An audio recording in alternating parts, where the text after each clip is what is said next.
Says it's recording. Oh, it's recording. Hi, everybody. Welcome to the Inspire View Series 2016. I'm Cherrise Boucher of CherriseBoucher.com, and I'm a momentum strategist, women's reinvention specialist, and energy healer. And as usual, I'm like super excited to be doing this series and to be in the second year of it. And mostly because I love to share people's stories and I love to hear them because they inspire me. So everybody that I've connected with in this series has an amazing story about how they followed their passion. And they've got tips and tricks on how they went about doing it. And just their stories themselves really have inspired me through transitional times in my own life. So it might be totally guilty, selfish reasons why I'm doing this. So today, I want to introduce you. This is a whole new gig. This one's a new topic altogether, which is exciting. Carla Gibson has been helping women eliminate the stress in their lives for the past 9 years. Carla practices intuitive healing and stress release through her diverse background in various neuro-emotional techniques and her training as a chiropractor. With a passion for nutrition and natural forms of healthcare, Carla loves to be a resource for people who want to live their healthier lives naturally. In addition to her traditional office, way over there in Chandler, Arizona, because that's for me over there, Carla helps people all over the world go from stress to success through her online stress reduction sessions and retreats. And who couldn't use all that? I don't know anybody who can use that, Carla. So welcome to the series, and we'll dive into some of this. Thank you. I'm so excited to be here. Thank you for having me. And that's right. If you don't have stress in your life, you are welcome to just turn this off now. I don't want to bore you with that. But I'm pretty sure almost everybody I meet, especially women, deal with a lot of stress in their life. And I've been so fortunate to receive these techniques myself and help my own ability to adapt to stress and react differently so that I can grow and thrive and be successful. But also just every time I get to help somebody with that, it's just really special. And I really appreciate you having me on here and letting me share my story and letting me talk with you. I'm thrilled. And I think that's a key part too, is, some people practice things or teach things. Well, I guess if you're teaching it, you've learned it, but haven't really fully experienced a lot of things sometimes. And the impact is so much different when you've experienced techniques that you've used yourself and the benefits of them. So let's kick off with just so we get to know you a little bit, share a little bit about your journey that led you to where you are now, because you've got kind of a lot of hats, but they all integrate. Yeah. My journey, and I love that I have the possibility to inspire people because I'm very fortunate that I've gone from being part of the mothering, holistic health, natural parenting, attachment parenting, extended breastfeeding, homeschooling community. That was where I spent 10 years when my children were small. I was a volunteer and, I led groups and I really help people get okay with whatever parenting choices they were making. If they were choosing to do things differently, 10 years ago, 15 years ago, to choose to breastfeed. Many people that I met didn't have anybody in their family that ever breastfed, or all their friends are choosing to bottle feed. And so it was a big choice that they were making. And I was able to have groups and build communities so that people could be comfortable and have support in that choice. And so that kind of went on for, literally 10 years when I went from choosing that type of parenting to choosing to stay at home with my kids and then choosing to educate them at home. And so I've always been really fortunate to have a few leadership skills and a few not really organizational skills, but I don't mind getting groups of people together. And luckily I've always been blessed with other people to handle the stuff that goes with that, the actual organizing part. Or I've just not been organized and it's all worked out anyway. So that was something right there. And so when my oldest daughter was 10, by that time I had been trained in bioenergetic synchronization technique. And that's just a really long name for a technique that balances the mind and the body, gets them into sync so that your body doesn't have an overreaction to something that you're thinking or feeling or experiencing. Because when your body overreacts to something, then you use up resources and you use up your body's emergency system that's meant to just get you through an emergency for a short period of time and then switch back to resting and digesting and healing and growing. But when you're under constant low-level chronic stress, or you have a really traumatic event, a real high-stress period, sometimes your body stays stuck in that fight or flight, reaction. And if you stay stuck in that for a long period of time, the physiological processes that are necessary to maintain that reaction go on, and you end up using up your nutrients and you use up your reserves. And then pretty soon what happens, what most people experience, is that all of a sudden they're, we call it sick. So sick, you have a symptom, you don't feel good, you don't have energy, there's something going on, and that's just a sign that your body is exhausted. So in 2000, so I was born in 2003. So in 2004, I was introduced to this technique called BEST, that basically used your own body's reactions to determine what the stress was you were paying attention to that didn't have anything to do with what was really going on presently, but it had something to do with something you experienced early in your childhood, something that you experienced, in your life, and to use your own breathing, your own eye positions, and a light touch just to your head to disconnect your nervous system, your physiology, from that old event in a way that would allow your body to heal, because your body has an innate healing potential. The only thing that stops it is that there's interference. There's something else going on that your body's paying attention to, and the resources are getting used up and you're exhausted. So I got introduced to that technique in 2003. And then in 2007, I decided to get certified in that technique. And part of the certification process was going to regular events 2, 3, 4 times a year. And then when I got to the master level, I was actually going once a year. And since the technique was developed by a chiropractor and it was normally only done by chiropractors, I was hanging out with all these chiropractors, and they were really cool. They looked like they were really enjoying life and they loved what they did. And I was really at a point in my life where I knew I wanted to learn more, do more. I wanted to really create a career and a possibility for myself. So I created the possibility that I could go to chiropractic college.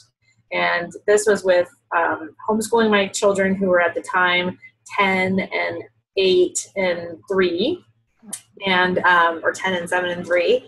And I didn't want to go to just any chiropractic college. I was living in Chicago, and there was one down the street, but it had more of a medical, they call it evidence-based, but what it really means is that chiropractic is only good for back pain and neck pain and headaches, and anything past that is just hooey.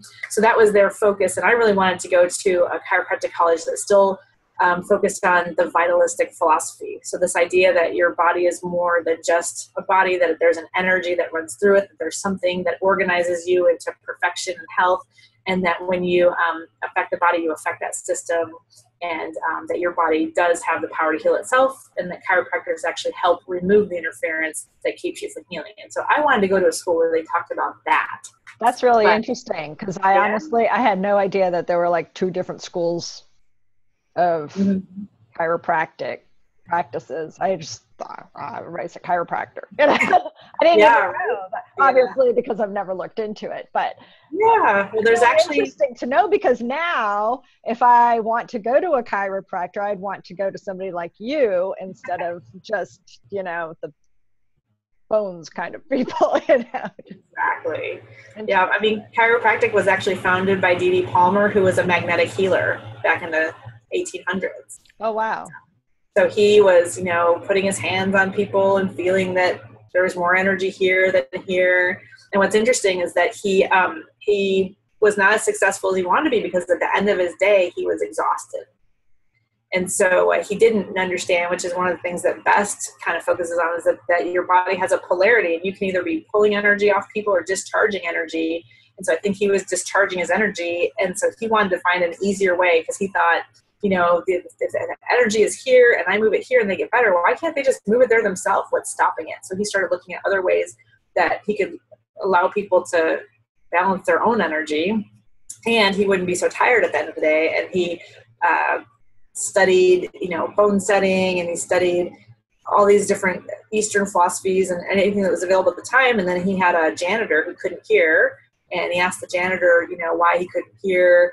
And the janitor said, I don't know. I reached down to pick something up one day and I heard a pop and then my hearing went and I didn't know what it was about. And so Dee Palmer had been studying some things about the spine and examined his back and said, well, can I try to fix this for you? And he says he racked the bone back into place and the janitor's hearing came back. Wow. So that was the first adjustment that in chiropractic. So, and so then him and his son, BJ Palmer, they dedicated their lives to trying to figure out what it was about the spine and the nervous system that created health for people's bodies.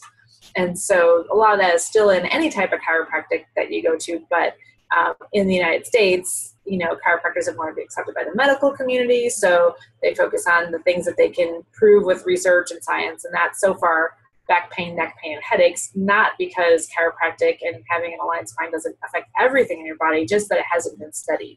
There's not actually as much studies, although you can see behind me here, I guess you can see my study that I did on bioenergetic synchronization technique. It's that big poster right there. Oh, okay. So when I was in school, I got a research grant and I was able to measure blood pressure, heart rate variability, thermal scans, so how your muscles are responding, surface electromyography, which is another muscle scan, and a couple other things. Anyway, I did a huge study, and it was huge, and I measured a lot of things. It was a 9-person study, so it was a pilot study, but I had a control group and an intervention group, and we were actually able to show that working with BEST reduced blood pressure and improved heart rate variability. So it made the body more adaptable to stress.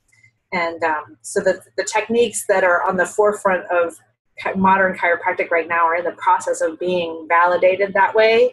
It's just a difficult process because they deal with a very complex system and you can't always measure the way traditional research wants to measure, Right. to say, yes, this works or this doesn't. But now we've got a 100+ year history of people who are pretty satisfied. If we just measure the satisfaction of people with their chiropractors, no matter what kind of chiropractic it is, a majority of people are satisfied. They've had miraculous healings that they couldn't get anywhere else. Their body works better, functions better. And so, maybe in another 100 years, it'll just be common knowledge that, this is a good way to take care of your body, That's fascinating. Yeah. Wow, I'm so glad we're talking because this is my learn something new moment for today. Oh, yeah, wonderful. Yeah.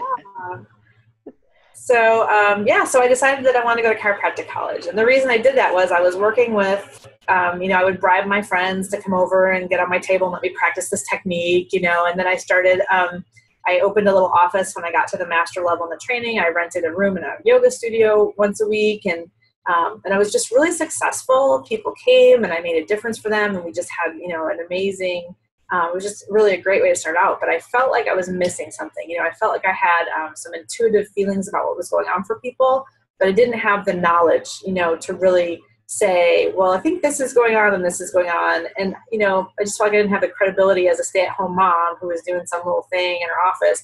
And it really frustrated me when somebody's husband would question, well, why are you going to her? Why are you going to spend our money on that? And I couldn't really not prove, but really convince them that it was going to have some sort of long-term effect on their health or long-term effect on their life, like somehow, Right. And so I just felt like for whatever I want to do in the world, I want to do it big. So I decided to go to chiropractic college. And so I moved, my family decided to stay in Chicago, and I moved to Atlanta, Georgia, or Marietta, Georgia. And I commuted. So every other weekend I would fly back to Chicago and be at home with my family. And the rest of the time I was in chiropractic college full time. So that was a big switch because it was literally like within 3 weeks, I went from being a stay-at-home mom, homeschooling my kids, really had never been away from them for any extended period of time, and I put them in school, which they were happy to go, and I worked it all out so that I could do this commuting thing, and everybody, my whole community just stepped up and said, yes, this is exactly what you should do. It was just really amazing.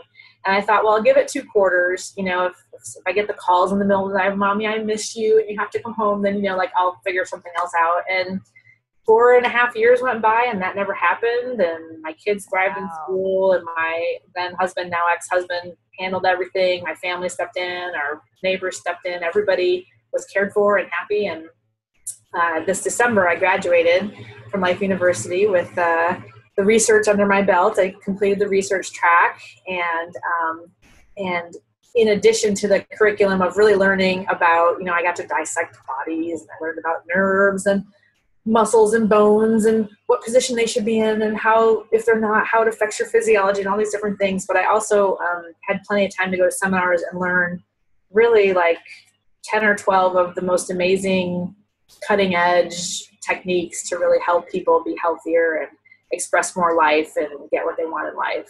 And so when I completed my education in December, we moved to Arizona, and I opened an office. So I have a physical in-person office, like we were talking about before, where I can really measure a lot of physical things and help people see how their stress and their inability to adapt to their stress is really affecting their physical body.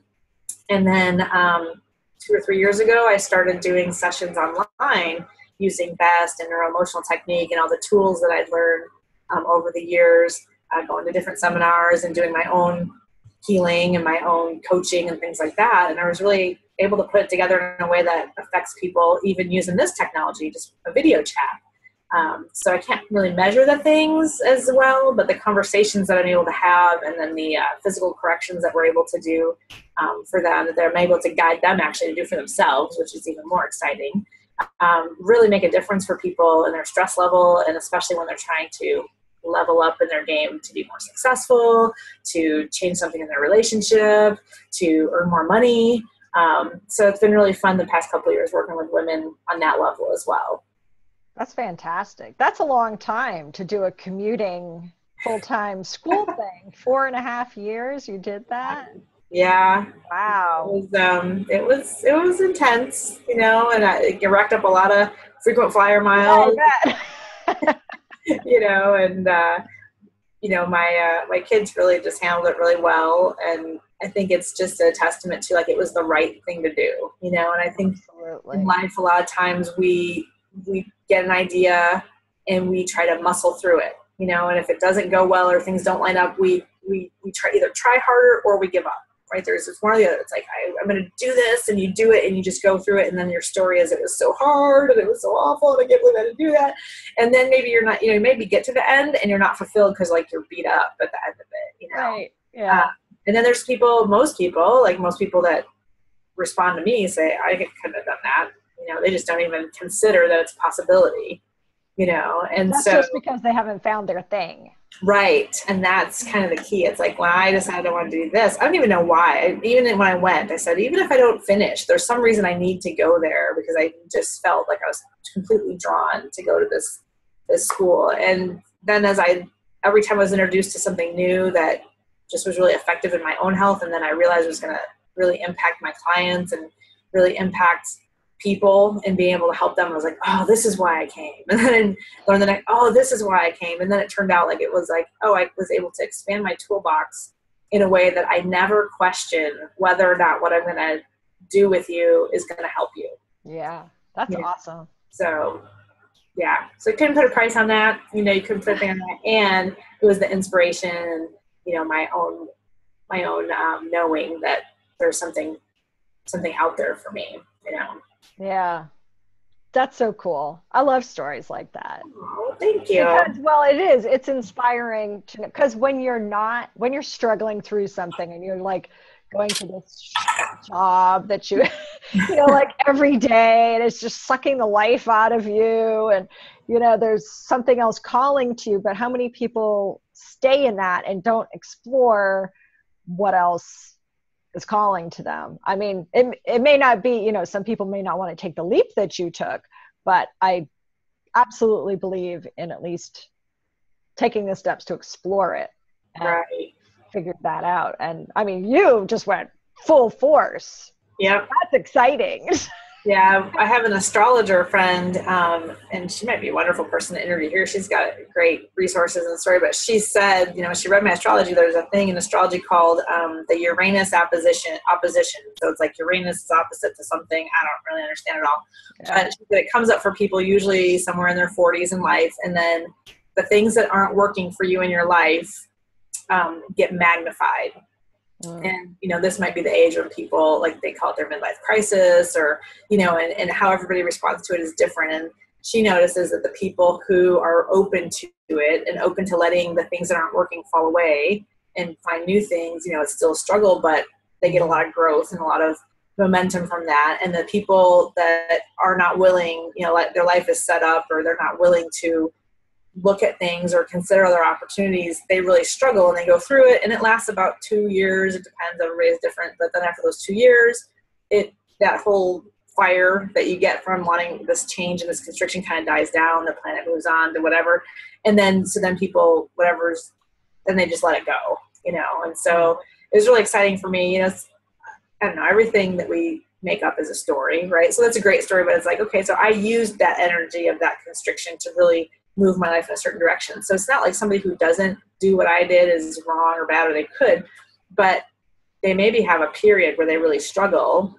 Mm-hmm. So it's exciting to me that when that happens for people, that I have the tools where they don't actually have to make the changes that I made to get the same result, but they can change how they think about what it is that they're struggling with and how they choose to stay with what's not working for them in a way that's not going to leave them so upset or stuck or resigned at the end of that period.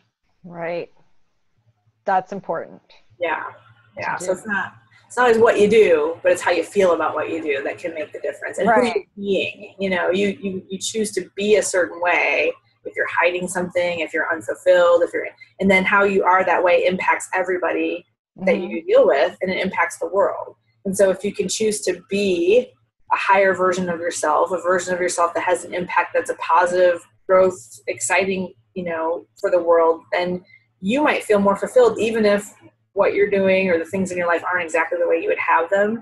It's like you choose to be a certain way about that. Yeah, exactly.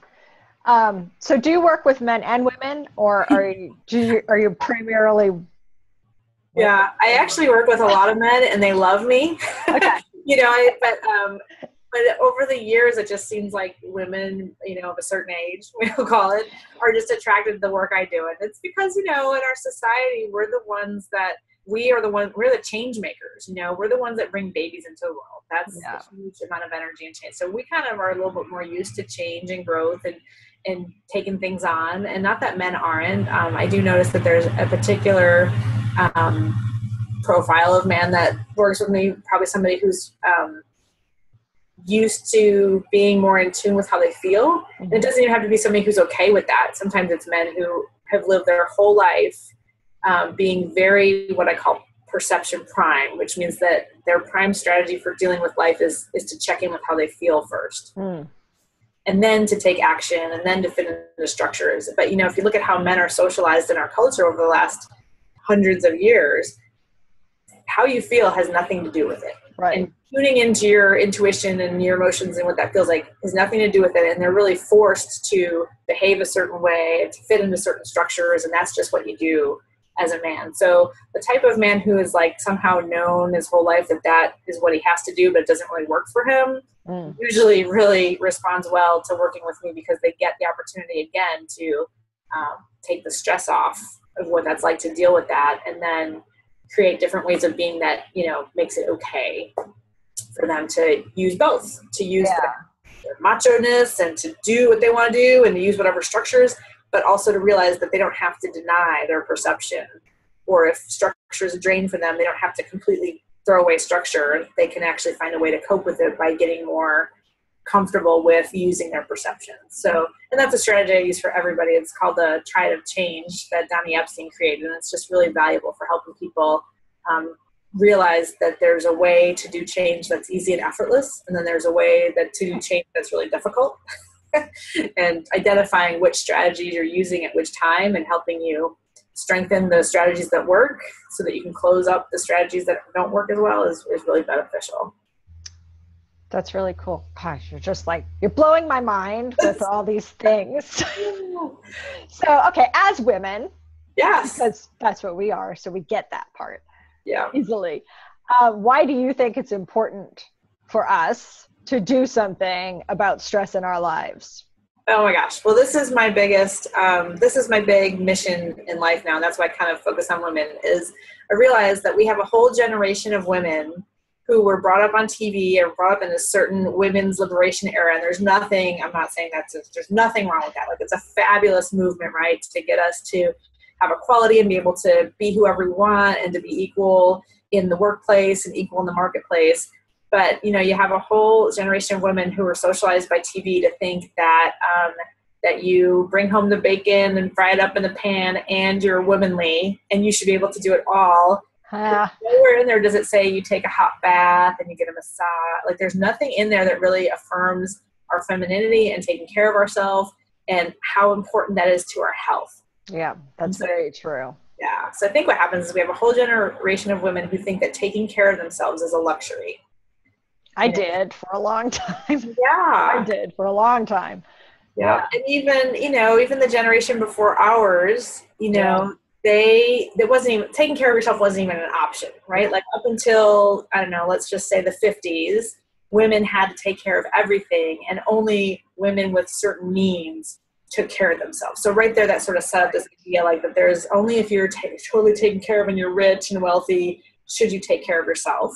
Yes. And then now, now that we have more options and there's more of a conversation around that, the conversation is still like, oh, I'm going to have a spa day or I'm going to get a massage. And it's like, oh, it's this big deal to take care of yourself.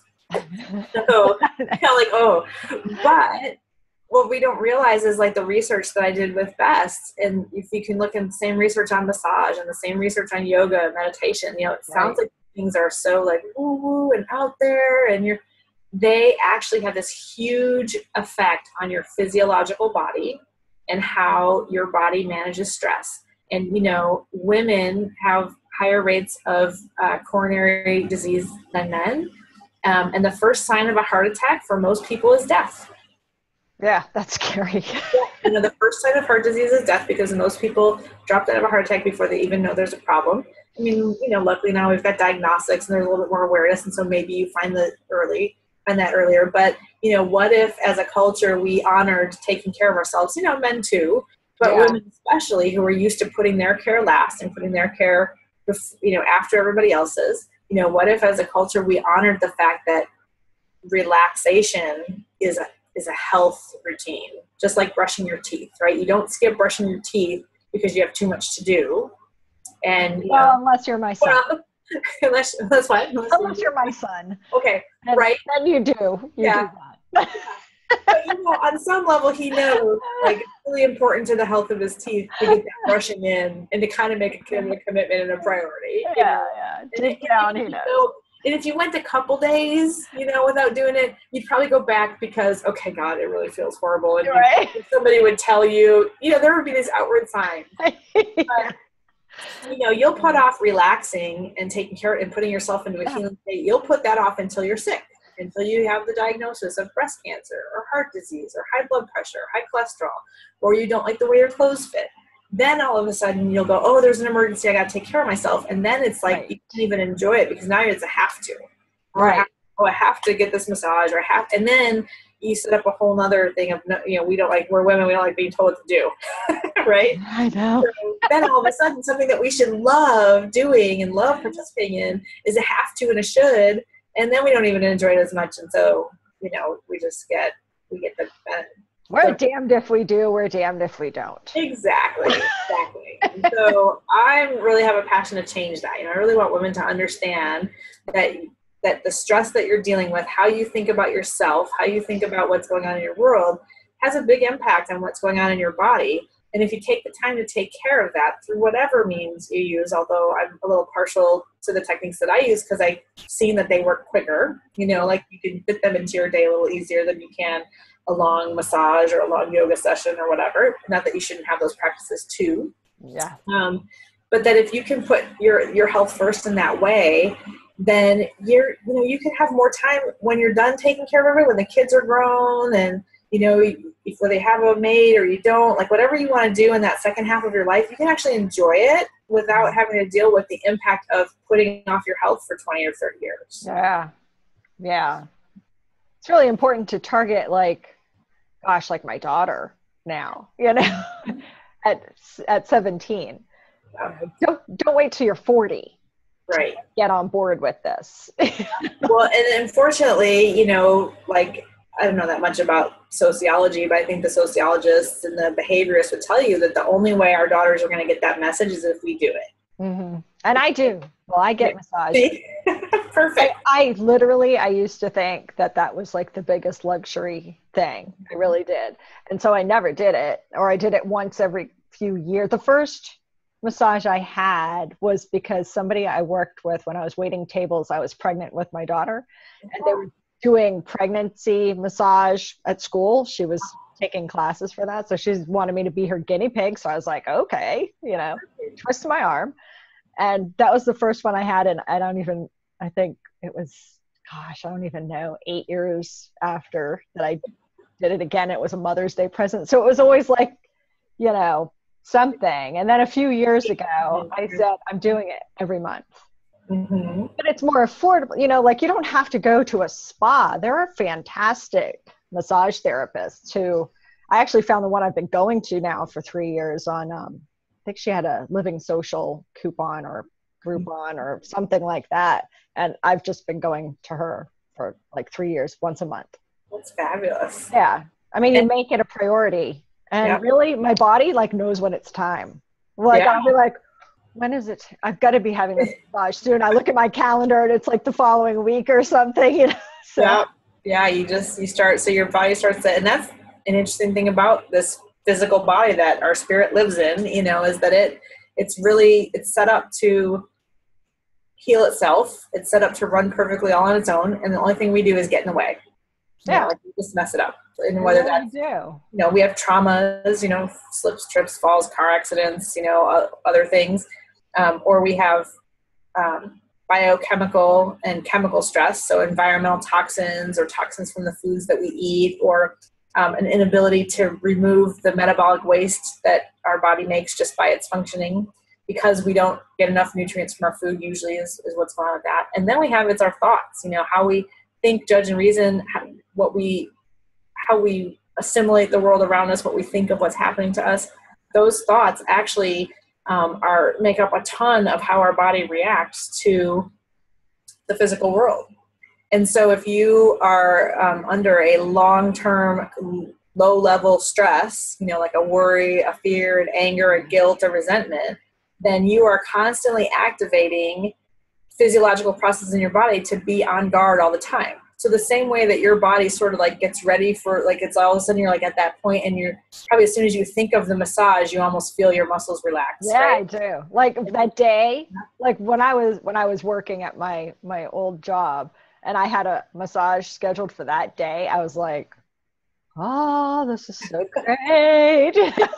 Yeah. And it's like we weren't even on the table yet. Nobody had even touched you yet. Right. But your body started like, oh, this is the day we relax. And so it started setting you up to relax. Well, it works the same way with your stress.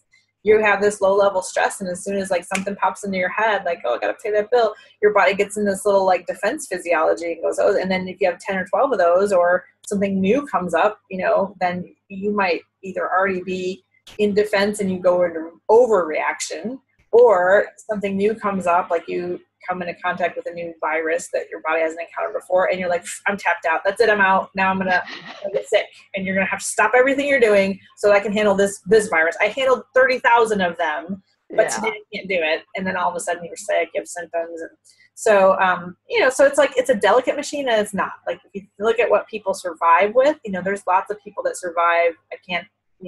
The more you learn about nutrition and health, and then you see how some people handle that, and you go, how are they even living with what they eat and drink on a daily basis? Oh, yeah. What they're putting up with. Well, the body's a survival organism. So it doesn't really care if you feel sick, and it doesn't care if you feel healthy. Its main job is to be sure you survive, and it will do anything to ensure survival, because it assumes that at some point you will be out of danger, and then it knows it has everything it needs to go in and heal you if you give it the space.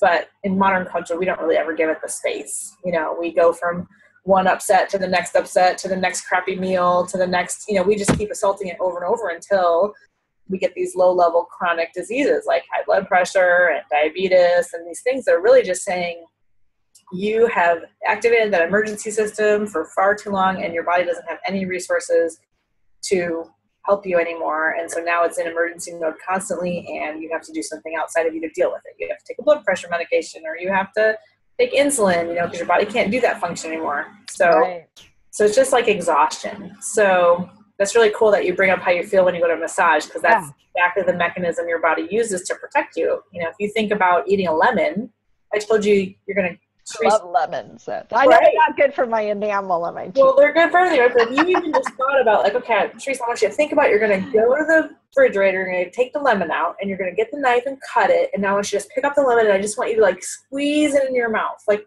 you know, what just happened to your body? Salivate already. Yeah, like the saliva starts going, and you didn't even, like, you might be out of lemons. There's not even a lemon in the refrigerator today in Florida, so the chances of being out of lemons, like here, are probably slim, but your body started preparing you to encounter the threat of a lemon, and it's threat of this acid, and your body has to neutralize the acid so that it doesn't burn tissue. And then when it neutralizes the acid, that's what actually makes it taste good. Otherwise, you're like, why am I eating this? You know, so you handle it. But your body knew it was going to have to do that if you're going to eat a lemon. And so it started doing it before you even got to the lemon, right? So it did that. And it does that for all kinds of things you don't even know. Right. Because you're not even aware. You're just like muddling through your day. Just like going from one thing to the next thing to the next thing. Yeah. So how do you think that people, or women specifically, since we're talking about us, can put themselves first? Like, is there like some way to trigger yourself or to make it a point to put yourself first? You know, even though I mean, I used to be one of these people, and I know plenty of women who are like that, like, oh my God, I don't even have time to really have time to shower, you know, because they've got little kids. I mean, it's much worse when your children are smaller, for sure. But do you have any tips or something? Yeah, well, you know, and this is what I deal with in my practice, whether it's my online practice or in person, is that, you know, everybody knows what they should do, right? So there's 6 essentials for health. There's what you eat and drink. There's how you exercise, rest, and breathe. And then there's what you think. And what you think and how you use your mind actually can make up for a lot of deficiencies in the other 5. It's like the most important essential. Mm-hmm. But no matter how positive and happy you are, no matter how many massages you get or how many yoga classes you go to or how much you work with me, you know, you're never going to produce an essential nutrient. It has to come from the outside. Now, there was that one yogi that I read about that didn't have to eat. Right? The air thing, the air. Yeah, whatever. Well, I don't remember, but I saw, okay, that guy figured out, but, you know, that's all he was probably doing was keeping his body in this sympathetic regenerative state. Like, he couldn't actually go out and live and do anything else, maybe. I don't know. But that's my guess. Yeah. That's how he was able to do that, that was his practice, right? So most people know what they should do to eat healthy. You know what you should do to relax. You know, you should get a massage. You should go to yoga. You should exercise, whatever it is. But, you know, why don't you? And so answering that question for yourself is probably the single most beneficial thing you can do for yourself, and then find somebody to help you work through whatever it is that keeps you from doing that. So, you know, and again, these are unconscious beliefs that maybe were installed in you or that you started believing when you were really, really young, and they're still with you.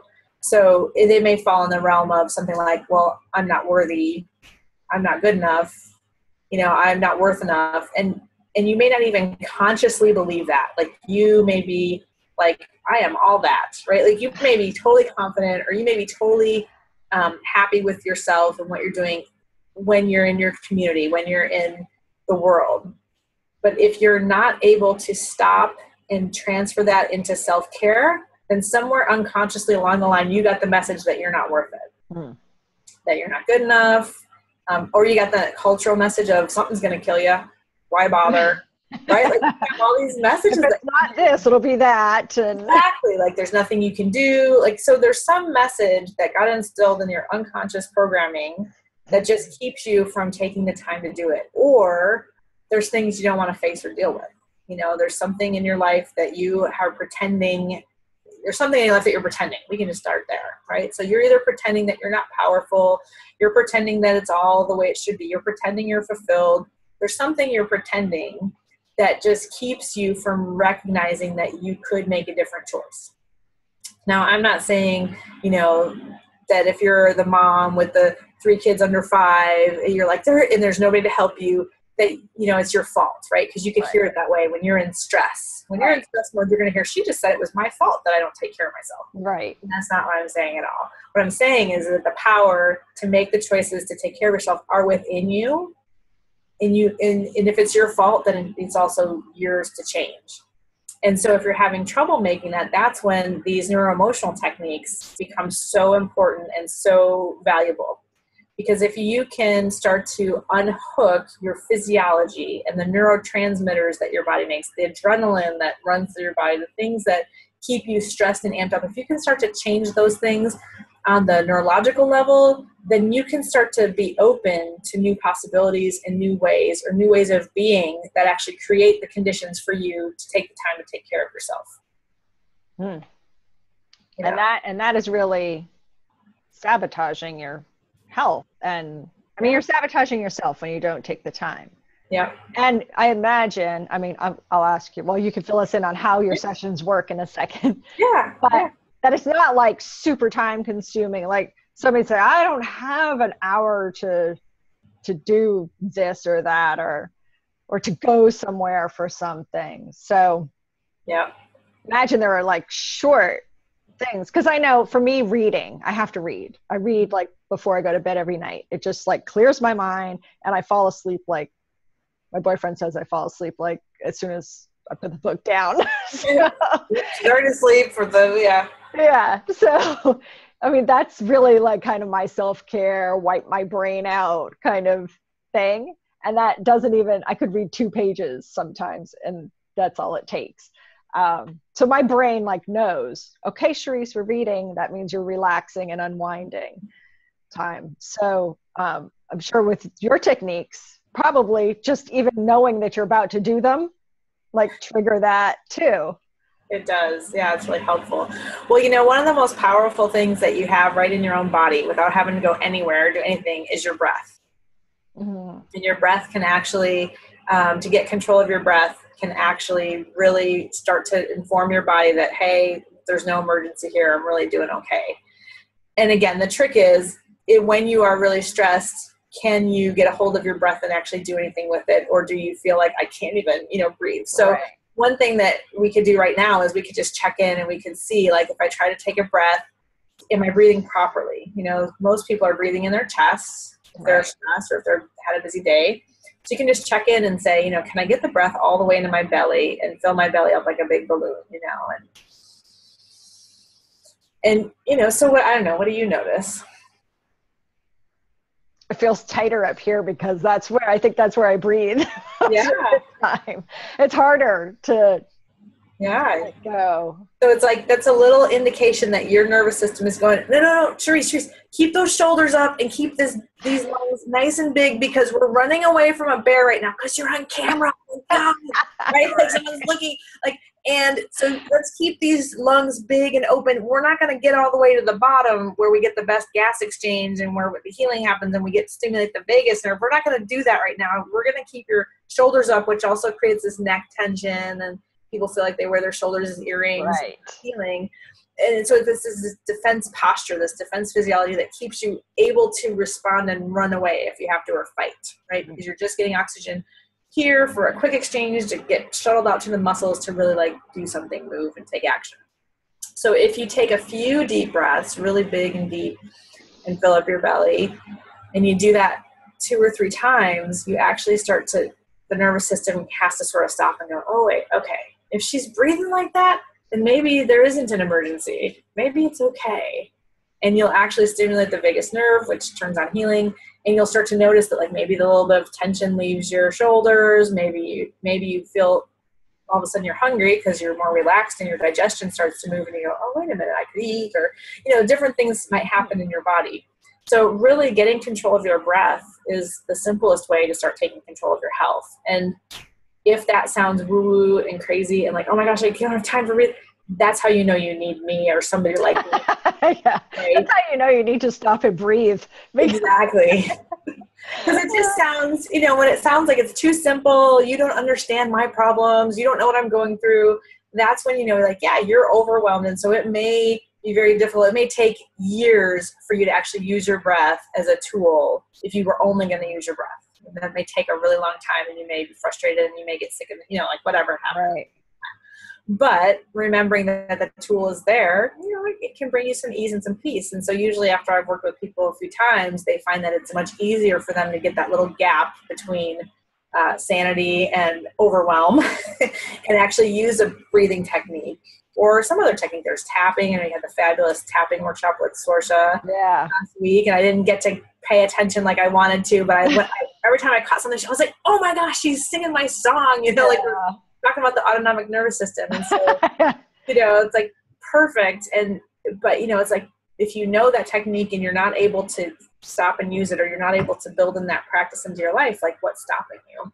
And so that's where it's the unconscious belief. So unconsciously there's a belief. And like I said, it usually sounds like some of those things I mentioned, but what those things activate is this belief that you are not safe, that there is something coming, there's something you have to fight. And so you make adrenaline, which means like sometimes you can't even stop and get your breath because the adrenaline's pumping through your blood and it has to get filtered out first. So really the way to start taking care of health is really to invest some amount of time. So whether you're going to say 5 minutes a day, you might have to start with that, right? Or like if I'm a mom and maybe you don't even get time in the bathroom, just like every time I change a diaper, that's a good one. Right? Because I remember when my kids were little, if I was in the bathroom, I'd try to sneak away just so that I could be in there by myself. Yeah. So I never even fought that battle. We've had open bath, it's like, no, I don't get to go to the bathroom. I don't get to shower by myself. Yeah, nothing. But I did have that reaction where I went away 600 miles away, and then I got my own bed and my own bathroom. Was that. So you can't do that for too long. But yeah, so like tie it to something in your life that you're doing all the time, and it's the presence. Thich Nhat Hanh, talks about being present, and these Eastern traditions really talked about it's like doing the dishes to do the dishes, being completely in the activity you're doing, not thinking about the future or thinking about the past. That's what, again, creates this emergency physiology. But if you can really stay present to whatever it is you're doing right then, and create a lot of health and a lot of ease in your body. Yeah. For me, that was the thing that just blew me away and really got me into this work, is that after my first session with the best practitioner, I went home, and for the first time I felt very present with my children. I was able to they would say, get down on their level. I was actually able to do that. Like I could actually squat, like physically, I could actually do the motion. And I felt really like I had never been with people that way before. And I never felt so present in my body. So like forever I'd been hearing meditate and be present. And I didn't know what that meant. Right. I didn't get it. It sounded like a great idea, but I didn't know how.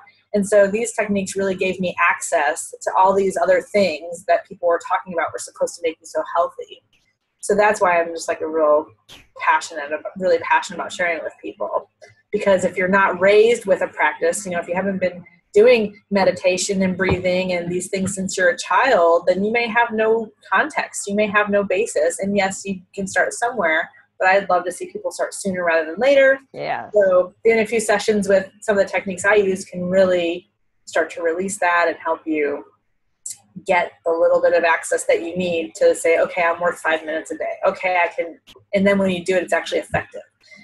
For somebody like you that's already doing massage every month, when you're doing the neuro-emotional work on top of it, your massages could be even more effective, because the first 15, 20 minutes of a massage, your massage therapist is actually working through that same physiological, emotional stress, whatever's going on in your day or your week. That's for that. If you went in relaxed, it would be so much deeper. Yeah. You get so much more benefit. Oh, nice. Yeah. And tomorrow I have a crazy busy day right before my massage, so I'm probably not going to be. So it's like don't get a massage, because it's great to get that healing no matter what. It's just like, if you were even doing something even better. And that's the thing. In Western culture, we have this mindset of, if you all of a sudden were feeling relaxed and happy every day, you'd probably give up your massages, because right now you're kind of using them as an aspirin. I mean, you realize you're using them as a vitamin. Let's just say you're realizing, I need that. It's essential. And okay, I'm going to take it every month. But if all of a sudden, whatever that need was that made you go went away, and you just felt great all the time, you're like, I don't need that massage. Right. But it's like, oh my gosh, if you went to the massage, it would open you up to this even higher level, this new baseline of feeling good and feeling happy and healthy, and new perspectives and growth. And that's the exciting part for me, is when I get clients out of overwhelm, fatigue, distress, grief, all these things that they're dealing with, when they get past those things and they keep working with me, then it's like, that's when the real blessing of healing happens. Is it's not about just repair and fix. It's actually about growth and expansion and creativity and fulfillment. And then that's the really fun part. So yeah, and that's an important thing to point out, I think, that a lot of people, once they've learned techniques or they've worked through the major stressors or whatever in their life because they were being reactive, that they probably want to stop. But like the best part is probably yet to come by being proactive and maintaining that.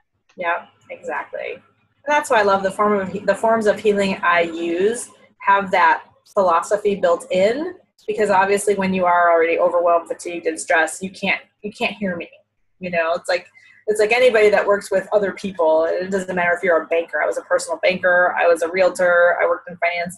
And the thing about it is when people are coming to you as a professional, it's because something's going on in their life, right? Like somebody just died, right. They're moving, they're getting a new job, something's happening. And so then that's why all of a sudden these professionals, and like they want your advice, but they're also at the worst time in their life to hear it because there's noise. There's like this noise, this inability to hear that's created because the fight or flight reaction says, just pay attention to like whatever you need to get out. Right. It doesn't say like, pay attention to the entire horizon of everything and consider all your possibilities and then create something new that you never even thought could be possible before. It doesn't really work that way. So that when you use techniques like these, that philosophy and that part of the healing is built in. Once I have you at your most balanced state, I can actually give you new suggestions and new ideas that maybe aren't exactly what you need to do, but you hear them in a different way than if I said them to you while you were overwhelmed. Right. That's So very true. Traditional talk therapy is like a good example. Like, yes, talking to somebody, externalizing what you're thinking has huge benefits. It's a great thing. But if we talk about the same thing over and over, or as a therapist, I try to give you a new idea and you're still in your story and you're still upset, you're probably not going to hear me, or you're going to hear me the same way you've always heard me. And it could take months or years for you to actually make a new decision or have a new reaction to that suggestion. Wow. Yeah, it's kind of huge. Sorry, I'm like all over. Like, let me give you let me give you 10 years of seminars, and I know, right? Yeah, but I love it because it's so informational. It's like now my brain is like thinking all these different things. So yeah, good. So that it doesn't feel overwhelming for somebody to have a session with you, because if they're listening to this and going, holy shit, like that was like crazy amount of stuff. What's one session going to be like? Am I going to be overwhelmed having a session?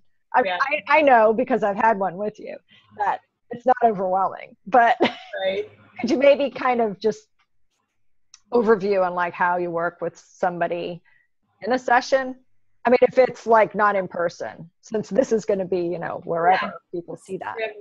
Yeah. So when we work in a session, it's a little more like coaching. I use a lot of the coaching tools. There's a little more talking, but what's nice is that with the video chat, I can also see what we call your affect, which how you hold yourself, the faces you make, where your eyes look, all those things. It's a little bit even how they do polygraph testing. It's like they know by certain things you do that you might not be telling the truth. Right. So I use that, and we use a conversation to kind of get to the root of what's going on. And like, it starts off as a conversation, like you and I could be having a conversation about, anything. And as women, when we're in conversation, we love that. We love to be heard, and we love to like rehash and tell our story. It's part of our culture. It's part of healing. It's the beginning of healing. But in my sessions, that conversation is more me listening and not just parroting back to what you said, but me actually using muscle testing, remote muscle testing, to see when you say something, does it affect your energy or your physiology? Because we could talk about like the 20 things that happened in this last month that really upset you, but there's probably one that is the key to like all of them being upsetting.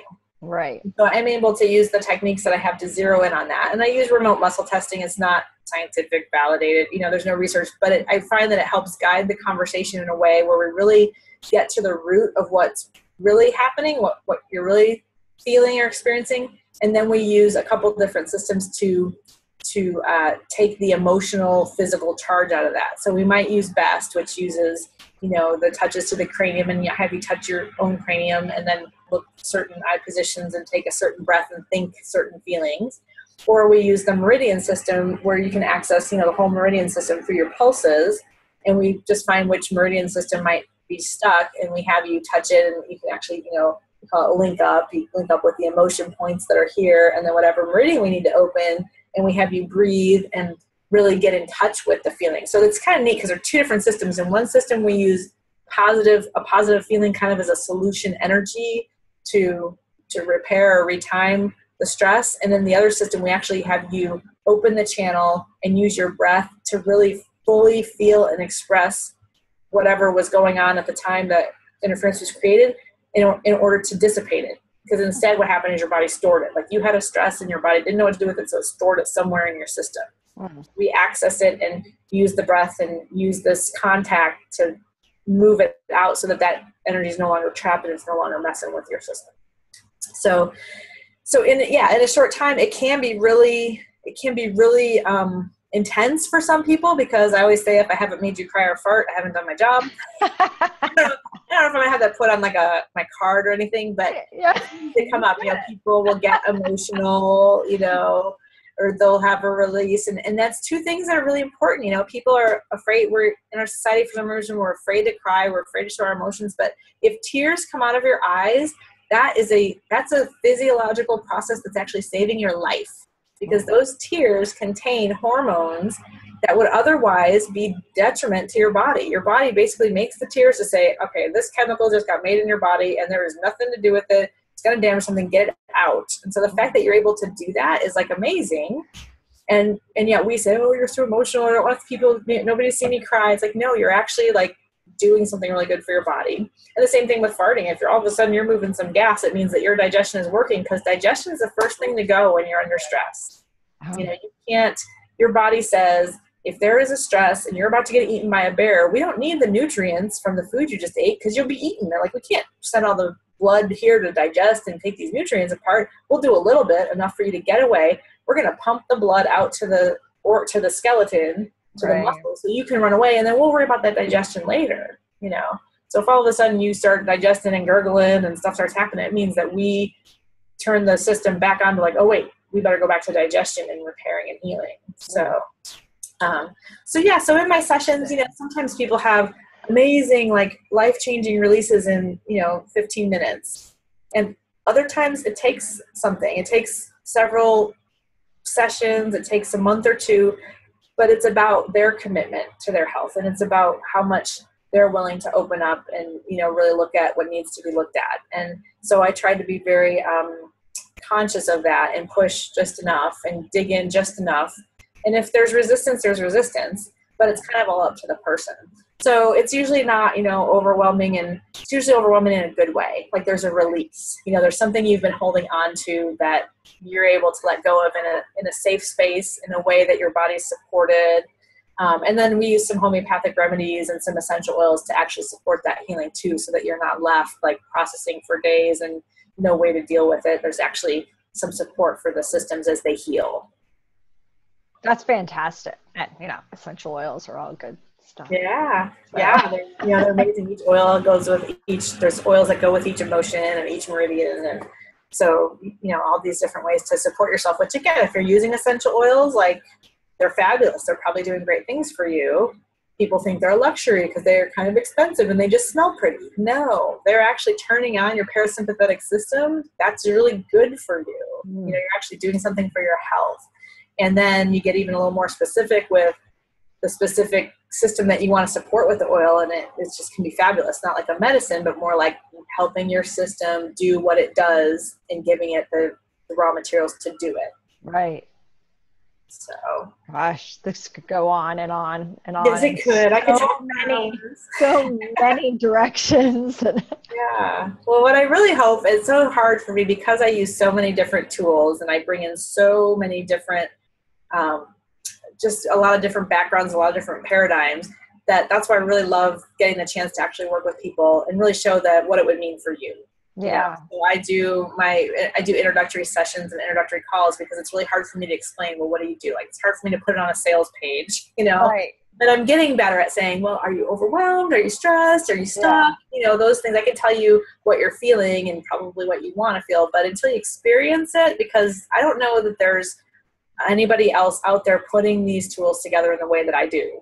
And I don't mean that to sound like, I'm so much better. It's just that for whatever reason, I've been given access to a lot of different things. And so when I work with you, it really is up to it's not like I do this on the first visit and this on the second visit. It's whatever's going on for you that day. Right. And I'm able to kind of tune in and use whatever needs to do whatever needs to happen for you to move forward. Now, moving forward may not always look like cured, wonderful, my life is perfect. All of a sudden the kids change their own diapers. Like, that's probably not yeah, probably not that. But how you feel about it, how you're being about it, how you're able to express yourself, how you're able to asking for help. A lot of women don't even ask for help. And I'm one of them. Like, I really never asked anybody to do anything for me until I decided to go to chiropractic college, and I had to. And then that was huge. It was like a big lesson in letting people do for me what I had been doing for everybody else.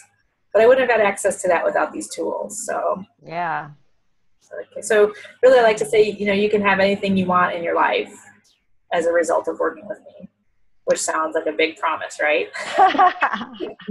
Now, I don't know how fast, and I don't know what it's going to take, and I don't know what can happen, but I do know that it's possible. Yeah. That's awesome. I think that probably gives so many people like, a door to open, especially if you're stuck, things like that, to working with you to see what the possibilities are. And absolutely, you have an offer for people watching this series. Yes, I do. Remind me what it is. It's what you told me. What did I say? 50% discount on the first month of a Design Your Own Healing plan. Oh, yeah. Wonderful. So I've always, since I've always worked in person, kind of like a massage therapist, I've always done my sessions in single. And what I realize is it's really a disservice to people to say, like, because I'm not doing anything to cure you. You're going to work on yourself. And so I'm going to give you some tools, and then you're going to go work, and you're going to do things in your life, and then you're going to come back and go, okay, this is what's better, and this is what's coming up now. And so I really realized that working in single sessions is kind of a disservice to people, because you may not get what you need to get in 15 minutes or 30 minutes, that we work together. Right. So my minimum length now is 4 sessions, and some people choose to use those over 2 weeks, and some people choose to use those over a month. Mm-hmm. And so whatever the first month of your program looks like, you kind of get to design it. You get to say, I want to work with you every week for the first 3 months, and then after probably the next 3 months, I'll only need twice a month. And we just total up how much all that costs, and we divide it over the 6 months. Okay. And so whatever that would be for however you design your program, that first month of care would be half price for you. Very cool. Yeah, and I'm working on some new programs. I'm working on a Be-Free journey, which is like a 12-week journey where I'm looking to create a community and have some webinar and group things along with the individual sessions to really help people move through, wherever they need freedom in their life. And so I've got some things in the works like that, which I'm looking for somebody to do all that stuff for me, like design, make it look pretty, like Cherrise can do. So maybe, something like that. So those things are coming available too. So I really would encourage people to get on my email list. Yeah. I don't have a fancy opt-in. I'm working on it, but just contact me, and I have an Abundant Radiant Health worksheet that kind of helps you get clear on where you're not supporting yourself with exercise and nutrition and how you're taking care of yourself. And so that's a little worksheet that I can send to you as well, so that you could start to see where do I need support, and what is it I really want to accomplish in my life. Yeah. And that helps. It helps just to write it out. Yeah. And so there'll be a link, obviously, on my website on CherriseBoucher.com/the Inspire View series, or if you're on my website, it's the Inspire View series tab, and then it's 2016 part 1. And so a link to this video and a link to, you can find Carla as well at carlagibson.com. And then if you book your initial session over there and you mention the Inspire View series, that's how you're going to get your 50% off your first month.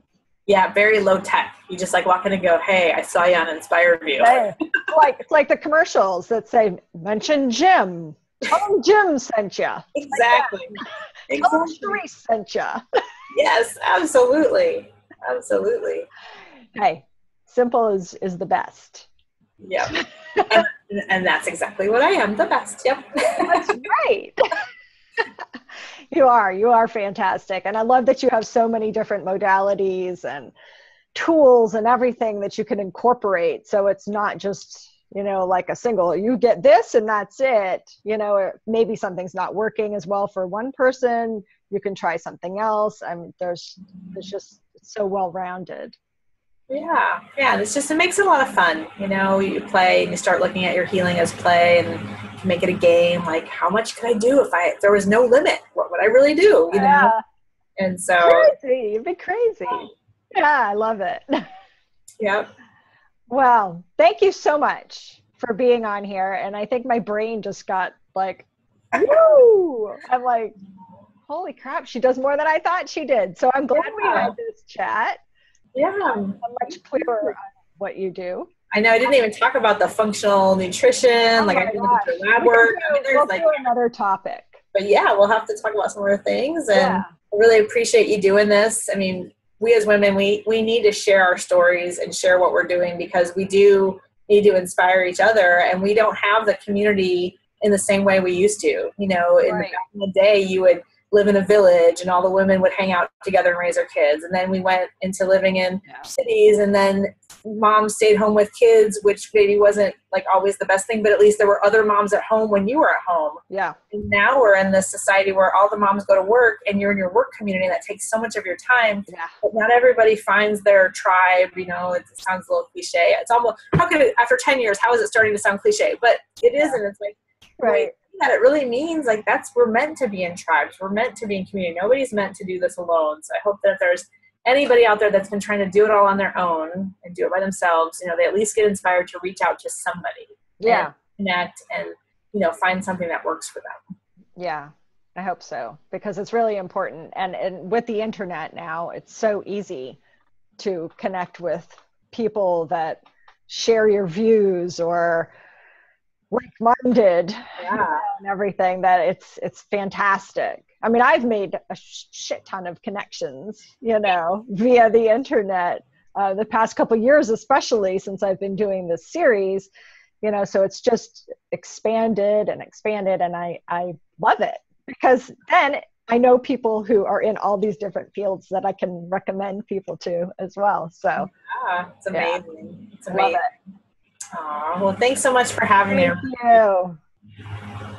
And everybody and if you're not on my newsletter, go to my website, because you get updates on when Carla I'll be airing that one, because I can't think of it at the top of my head right now. But you get updates on that and other little snippets of good stuff. And that's at CherriseBoucher.com.